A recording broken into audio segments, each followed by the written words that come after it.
नमस्कार दोस्तों, रंगमंच कहानियों का में आपका स्वागत है। तो कहानियों का सिलसिला शुरू करते हुए लीजिए सुनते हैं मालती जोशी की कहानी, जिसका शीर्षक है ओ तेरा घर ये मेरा घर। आज खाने की मेज पर अरसे बाद पिंकी चहक रही थी। पीएमटी की परीक्षा सानंद संपन्न हो जाने से वातावरण हल्का हो गया था।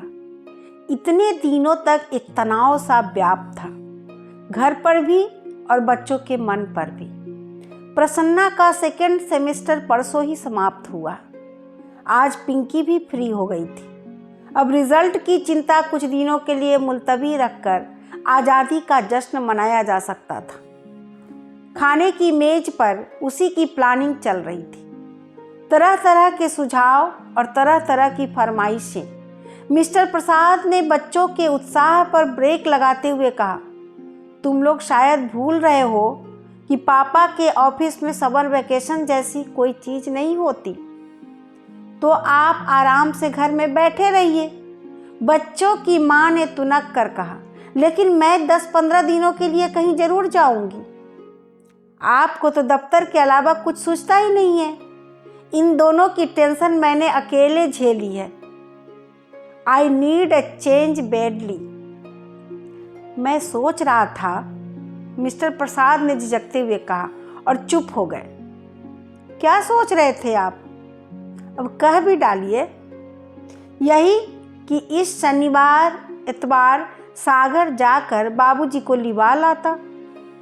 ओ नो, बच्चों ने कोरस में कहा तो माँ ने उन्हें आंखों से डपट दिया और बोली, इतनी जल्दी?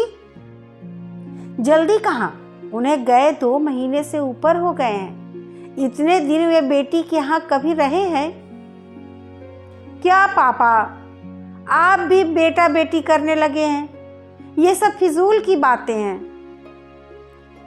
अपने लिए होंगी, पर बाबूजी तो पुराने ढर्रे के व्यक्ति हैं। उनके लिए ये बातें बहुत महत्व रखती है।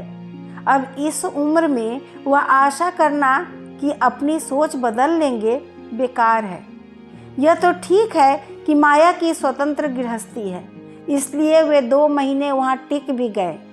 छाया के यहाँ तो उसके सास ससुर जेठ देवरों के बीच 2 दिन भी नहीं रह पाते। बच्चों ने फिर बहस नहीं की, चुपचाप खाकर उठ गए। पत्नी ने टेबल समेटते हुए पूछा, सुनिए, क्या इसी हफ्ते जाना बहुत जरूरी है?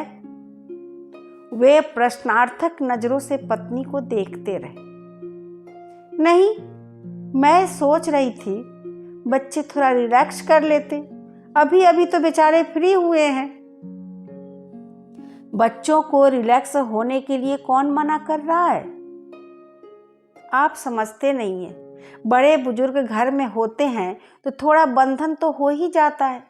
बच्चों के हंसने बोलने पर, खाने पीने पर बंदिश लग ही जाती है। तो तुम चाहती हो बाबूजी को वहीं रहने दो?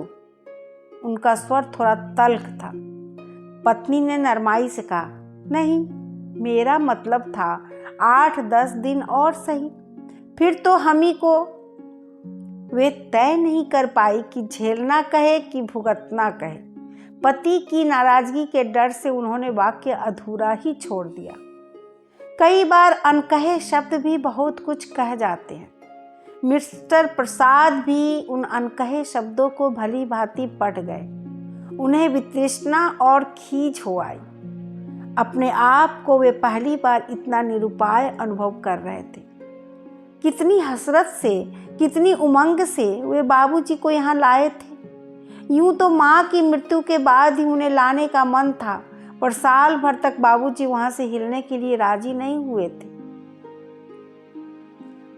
प्रसाद ही दौड़ दौड़ कर वहाँ जाते रहे, बाबूजी की खोज खबर लेते रहे। हर बार बाबूजी पहले से ज़्यादा थके हुए, टूटे हुए नजर आए। यह स्वाभाविक भी था। 40-45 साल का साथ एकाएक छूट जाता है तो आदमी टूट ही जाता है।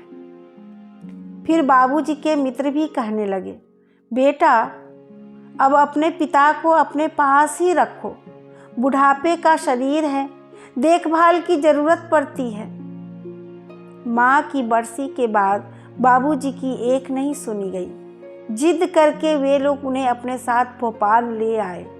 बेटे के साथ साथ बहू और बच्चों ने भी बहुत मनुहार की थी, तभी वे राजी हुए थे। पर बहुत जल्दी ही एहसास होने लगा कि स्वागत का यह भाव धीरे धीरे तिरोहित होने लगा है। यूँ तो बाबूजी बहुत शांत प्रवृत्ति के जीव हैं। उनकी ज़रूरतें भी बहुत थोड़ी सी हैं। इधर उधर दखलंदाजी करने की भी आदत नहीं है। फिर भी वे हार मांस के जीव तो हैं। घर में उनकी उपस्थिति महसूस की ही जाती थी। सबसे बड़ी समस्या थी सोने की। इससे पहले बाबूजी जब भी आए, माँ साथ में होती थी। वे दोनों एक दूसरे का ख्याल रख लेते थे। 8-10 दिन की बात होती थी, कुछ न कुछ व्यवस्था हो ही जाती थी। थोड़ी भी असुविधा भी तब नहीं अखड़ती थी। बच्चे छोटे थे, दादा दादी के साथ खुशी से एडजस्ट भी हो जाते थे। बल्कि तब तो दोनों में होड़ लगी रहती थी कि कौन किसके पास सोएगा। पर अब स्थितियां बदल गई थी। बच्चे बड़े हो गए थे। दोनों के पास अपने स्वतंत्र कमरे थे। तीसरा प्रसाद दंपति का था। कुछ दिन पिंकी माँ के पास सोई और प्रसाद जी पिता के साथ उसके कमरे में सोए। पर यह व्यवस्था अस्थायी तो नहीं हो सकती थी। तो जवान होती बिटिया के कमरे में बाबूजी का सोना भी अच्छा नहीं लगता था। फिर उन्हें प्रसन्ना के कमरे में सुलाया गया। वहाँ भी घोर असुविधा थी। उसे रात देर तक जाग कर पढ़ने की आदत थी। उसकी स्टूडियो भी हरदम बजता रहता था।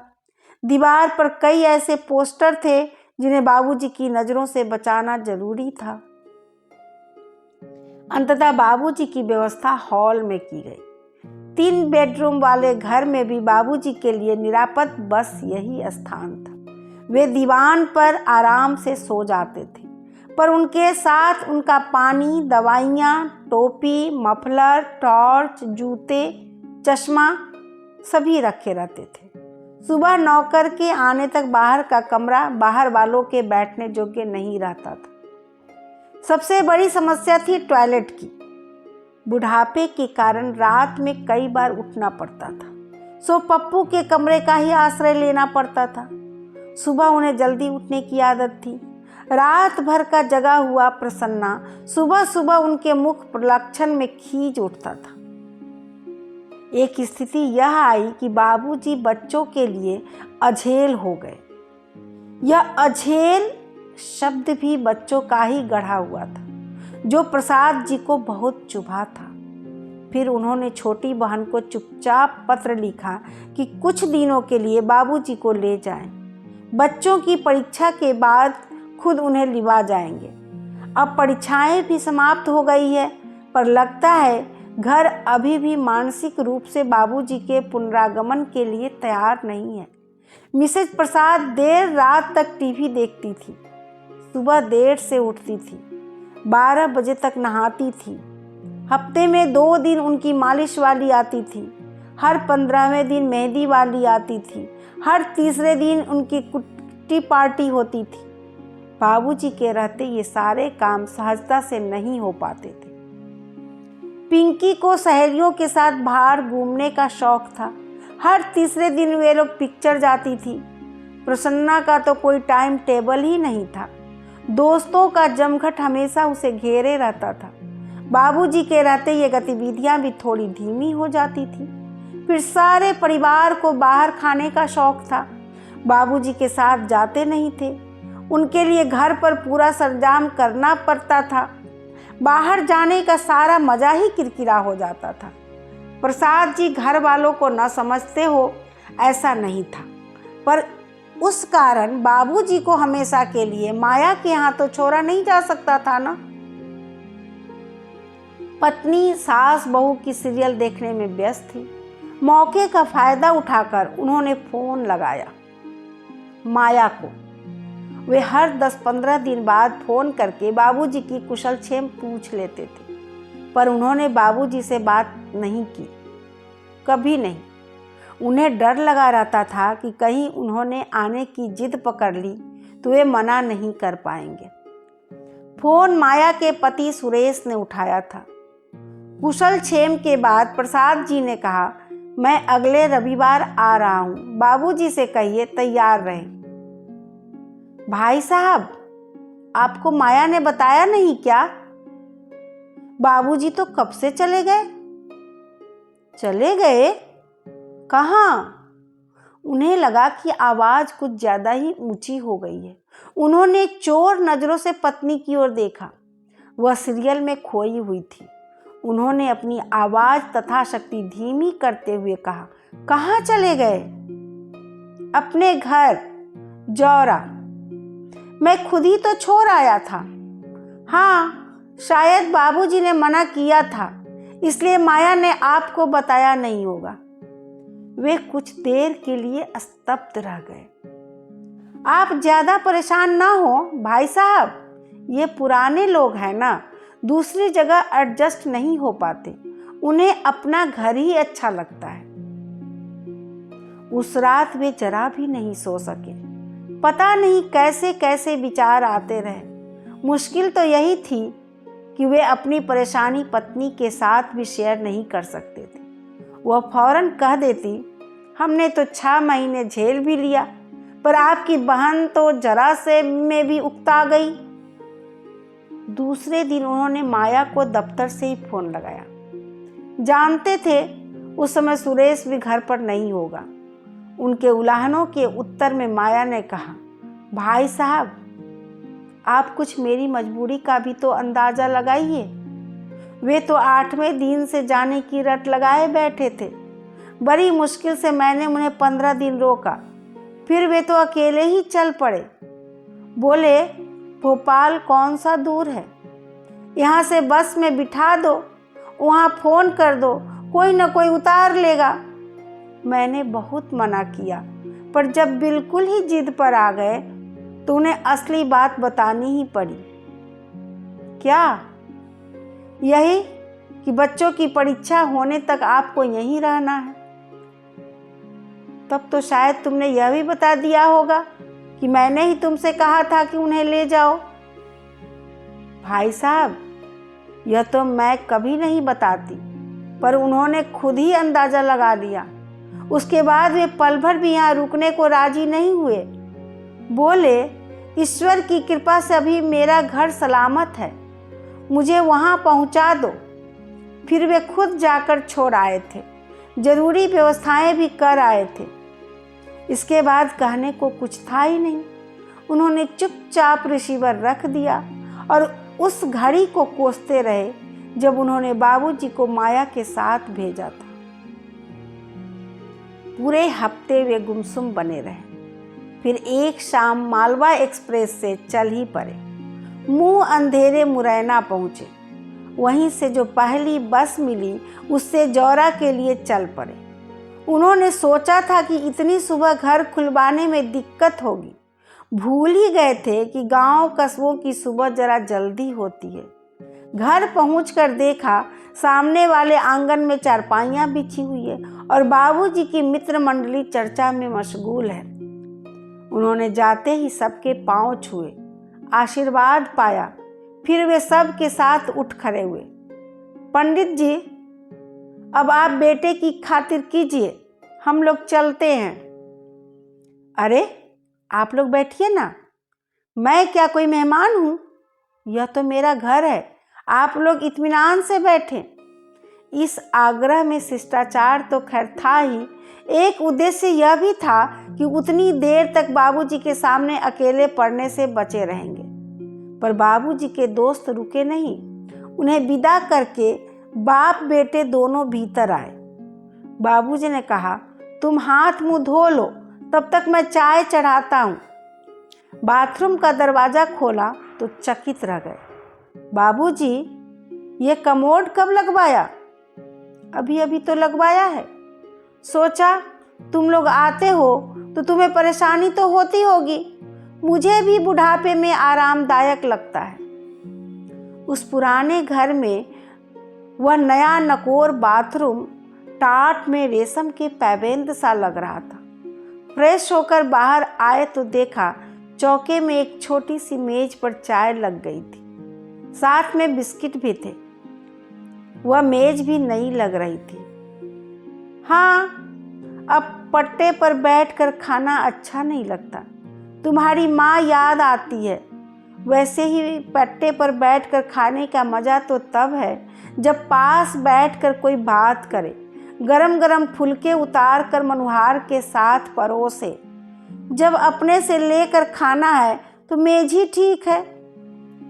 प्रसाद जी समझ गए कि बाबूजी एक तरह से यहीं रहने का मन बना चुके हैं। वे पहले की अपेक्षा चुस्त दुरुस्त भी लग रहे थे। शायद माँ की आकस्मिक मृत्यु के दुख से वे उबर चुके हैं। अपने मन की बात कहने के लिए वे उपयुक्त शब्द खोज रहे थे। तभी किसना ने आकर उनके पैर छुए। कैसे हो किसना? बस बाबूजी की कृपा है, उसने गदगद भाव से कहा। बाबूजी की कृपा का बखान फिर कर लेना। पहले जाकर भैया के लिए कुछ नाश्ता लेकर आ, बाबूजी ने कहा और जेब से पैसे निकालकर वे तफसील से कुछ समझाने लगे। प्रसाद जी ने कहना चाहा कि बाबूजी आजकल मैं यह सब नहीं खाता हूँ। उन्होंने खुद उठकर किसना को पैसे देने चाहे पर हिम्मत ही नहीं पड़ी। उन्होंने अनुभव किया कि बाबूजी अपने पुराने फॉर्म में लौट आए हैं। यह भी कि यह बाबूजी का घर है, यहाँ उनका आदेश ही चलता है। उन्होंने सोचा नाश्ता आने से पहले नहा लिया जाए। नहाने के बाद आंगन में बंधी रस्सी पर तौलिया फैलाते हुए उन्होंने देखा कि एक महिला ने उन्हें देखते ही लंबा सा घूंघट खींच लिया है। बाबूजी, आंगन में कौन है? किसना की बहू होगी। वे लोग अब यहीं रहने लगे हैं ना? यही मतलब पीछे गाय वाली कोठरी खाली पड़ी थी ना, उसे ठीक ठाक करके दे दी है। बहू भी गांव में पड़ी थी, उसे भी ले आया है। वह मेरे लिए 2 रोटियां डाल देती है, चौका बासन झाड़ू बुहारू कर देती है। किसना मेरी धोती फींच देता है, सौदा सुल्फा ला देता है। काम भी हो जाता है और साथ भी तुम लोगों को भी फिक्र नहीं रहेगी कि बाबूजी अकेले पड़े हैं। लेकिन आपको यहाँ अकेले रहने कौन देगा? मैं तो आपको ले जाने के लिए ही आया हूँ। मुझे ले जाने की जरूरत नहीं है बेटा, मेरी जब मर्जी होगी चला आऊँगा, पर जब तक मेरे हाथ पांव चल रहे हैं मुझे यहीं रहने दो। यहाँ मेरे दोस्त अहबाब है, नाते रिश्तेदार है, पास पड़ोस है। दरवाजे पर खड़ा भी हो जाता हूँ तो 10 लोग जय राम जी करते निकल आते हैं। वहाँ तो समय काटे नहीं कटता। दिन भर छत की किस्से, तुम सब लोग अपने अपने काम में मसरूफ रहते हो। अब इस उम्र में मुझसे ज़्यादा पढ़ना लिखना भी नहीं होता। बाबूजी की बात एकदम सही थी।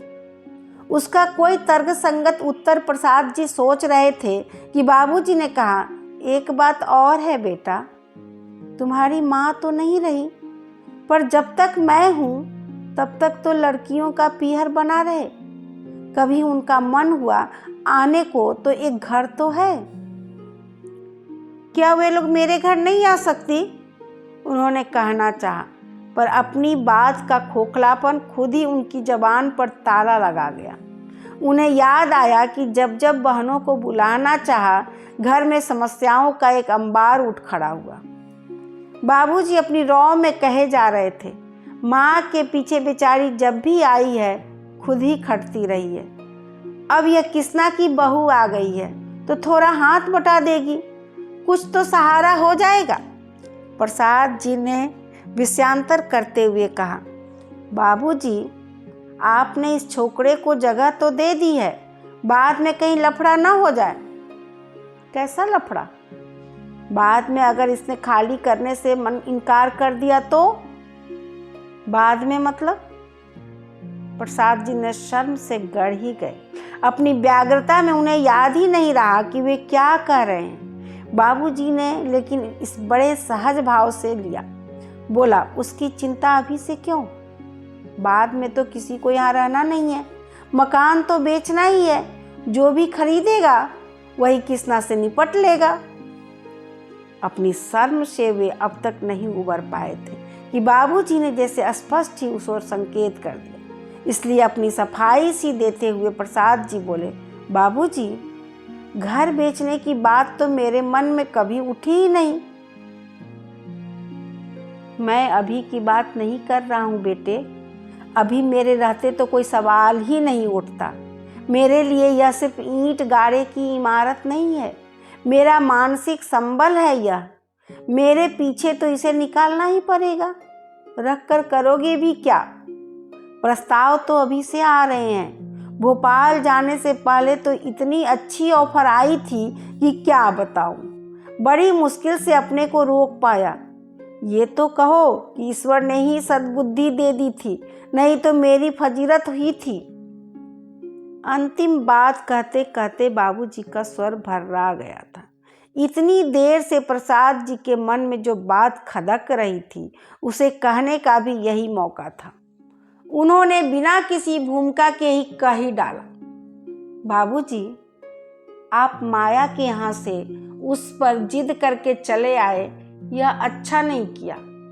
जानते हैं, मैंने अब तक यह बात आपकी बहू को भी नहीं बताई है। वह तो यही सोचेगी ना कि माया अपने बाबूजी को महीना भर भी नहीं रख सकी। यह तुमने बहुत अच्छा किया, बहन को कटघरे में खड़ा होने से बचा लिया। और अब तुमने बात उठाई है तो मुझसे कहना था, उस लड़की को इस प्रपंच में क्यों डाला। वह तो चलो बात तुम भाई बहनों के बीच ही रह गई, पर कल को अगर जमाई बाबू को मुझसे परेशानी होती, वे मुझसे ऊब जाते और माया से कहते, तो सोचो क्या होता। मुझे तो कहीं मुंह छुपाने की भी जगह नहीं मिलती। ऐसी नौबत आने से पहले ही वहां से चल देना अक्लमंदी थी, इसलिए चला आया। पर आप यहाँ क्यों आ गए? सीधे भोपाल आ जाना था ना। प्रसाद जी ने कहना चाहा, पर उनकी आवाज गले में फंस कर रह गई। बाबूजी जैसे उनकी बात समझ गए, पीठ थपथपा कर सांत्वना के स्वर में बोले, रात भर के जगे हो, थोड़ा आराम कर लो। मैं एक चक्कर बाजार के लगा कर आता हूँ। कौन सी तरकारी खाओगे? अभी आप सुन रहे थे मालती जोशी की कहानी, वो तेरा घर ये मेरा घर। कैसी लगी आपको ये कहानी?